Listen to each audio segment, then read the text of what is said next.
Stay with that story as tensions have now escalated in Mozambique after the Electoral Commission announced that Frelimo candidate Daniel Shapo had won the elections with his party dominating the National Assembly seats. However, the elections are being contested by some opposition parties. And according to the country's constitution, the Constitutional Court must ratify or approve the election results. Dr. Manuel Diarujo, the mayor of Kelimane, an opposition member, claims that the elections were neither free nor fair. Sophie Mokoena spoke with Arujo regarding the elections in Mozambique. The situation is quite volatile now because the elections were not considered free, transparent and credible, and not even fair.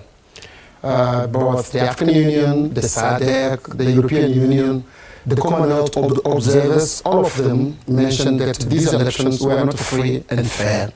And also the main opposition parties are contesting.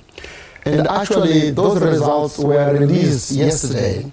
And interestingly, 7 of the council members of the National Electoral Committee voted against, and 9 who were members of the Frelimo party, they voted for. So the difference was very minor, minimum. So it's like only 2, 9 against 7. Why are you supposed to vote for the results? Because you just count and you give the results. That's a very important question. The point is that our electoral body is very politicized, and also it is constituted by party members like Frelimo party, because they've got the major bench in Parliament, so they appoint 9 members for the National Commission, while the opposition appoints 6, and then there are some members of the civil society. So when there is no agreement, when people don't agree with the statement or whatever the decision that this body may take, what they do, they go for voting. So then because Frelimo is the majority, of course, they will always get their way out.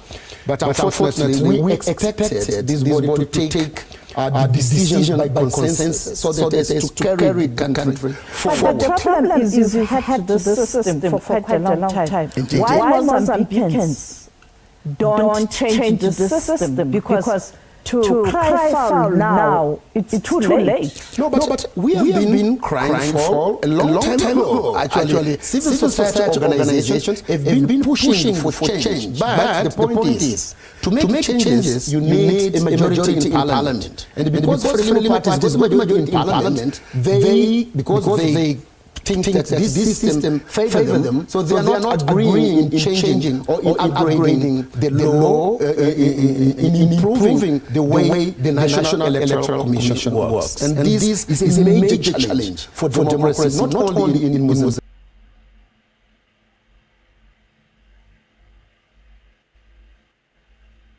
but also in Southern Africa.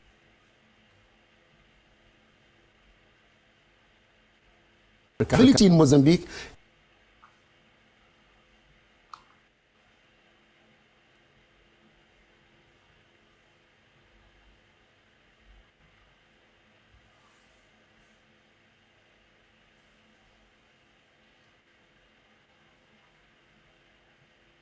means instability in South Africa.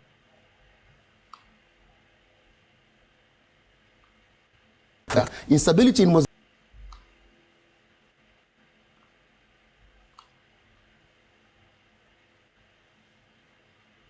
means instability in Zimbabwe,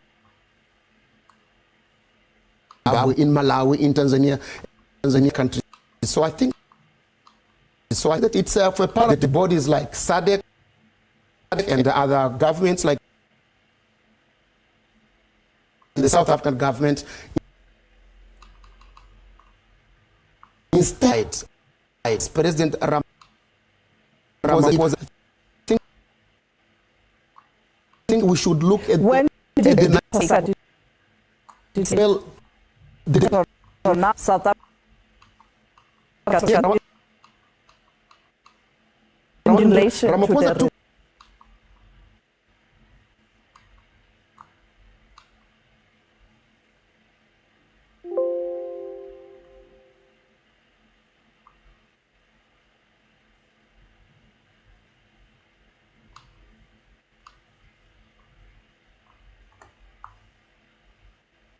Ikombela semusukanyana itasala ifumatiko msamele oza msamele ikombela semusukanyana itasala ifumatiko kasi msamele oza msamele.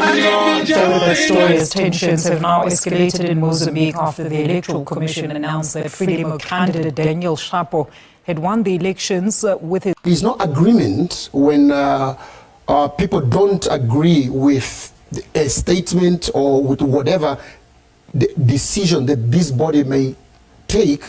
What they do, they go for voting. So then, because Frelimo has got the majority, of course, they will always get their way out.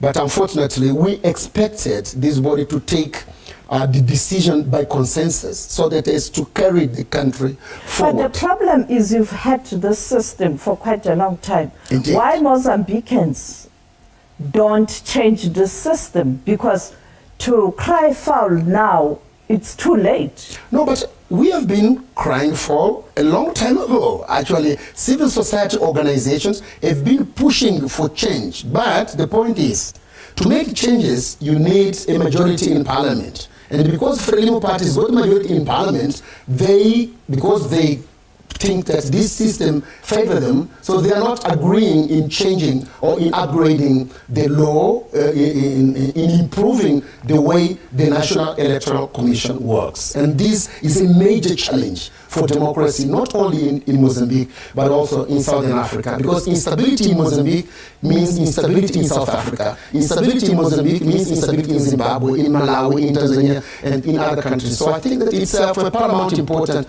that bodies like SADC and other governments, like the South African government, instead of taking sides, as President Ramaphosa did, I think we should look at when did the President Ramaphosa take side? When did he take side? Well, because he hasn't pronounced South Africa's position in relation to the results. Ramaphosa took sides like some 4 weeks ago when the Frelimo candidate came here to Pretoria and met Ramaphosa. So Ramaphosa made a public statement saying that the ANC was supporting unconditionally. But it's a known fact that the ANC has got a relationship with other political parties in the region. We're talking about Frelimo, Chama Penduza, NPLA, ZANU-PF.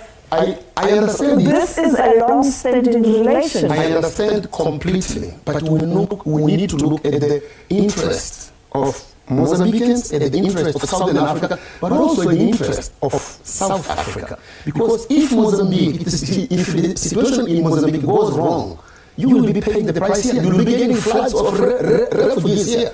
We have already so many immigrants in this country. You don't need more immigrants. So statements like Cyril Ramaphosa, a person that we respect a lot, I think it should be above party politics. It should look at the national interest, not only of South Africa, of Mozambique, but also of Southern Africa. Because we are brothers, we are sisters. We need to, when one of our party partners makes a mistake, we need to be able of telling them, brother, this is not the right way. We need to look at the interest of the people, but also we need to fight together to make sure that Southern Africa is a region that attracts investment, that improves the livelihood of the citizens, and also pushes forward the agenda of democracy. But the writing was on the wall. The opposition in Mozambique before elections, it was very fractured. Indeed, I agree with you completely. But that it's not because my door is broken that you are allowed to come in and steal my property. One thing is that not perhaps the reason why Frelimo has won? Because even before elections, the opposition was found wanting. It was very fractured. As I said, I agree completely with you. But the reason that's because the opposition is fragile, it's not a license for you to loot. And what Frelimo did in these elections was looting during the day. Everybody could see it. International observers. And we had some South Africans, some Zimbabweans, we had people from all over the world, from Europe, from the US, who came there and they witnessed. Even 2 days ago, the bishops, the Catholic bishops of Mozambique, they issued a statement. These elections were not free and fair. So if we want a stable region, we need to uphold the SADC principles, because all sides to those principles. The countries in SADC need to uphold a free and fair election. These elections were not free and fair. Now that the opposition is saying elections were not free and fair, what must happen to ensure that you address this problem? What would you like to see the regional leaders doing to assist Mozambique, as you are saying the elections were not free? Now you need someone to intervene. Indeed. We need, as you correctly said, but it's not only the opposition parties who are saying we are not free. The international community, bishops, the Commonwealth observers, the SADC observers, the European Union observers, the American observers, everybody who was in Mozambique, there is a consensus that these elections were not free. So that's not the way to go. So we need, as Mozambicans, but also SADC as a whole, we need to come together and find a way out. We need... What will be that way out? The way out, to me, will be to make sure that all edicts are published. Because, for example, the European Union asked the National Commission to make a transparent decision to prove that what they are announcing is based on facts. And the National Commission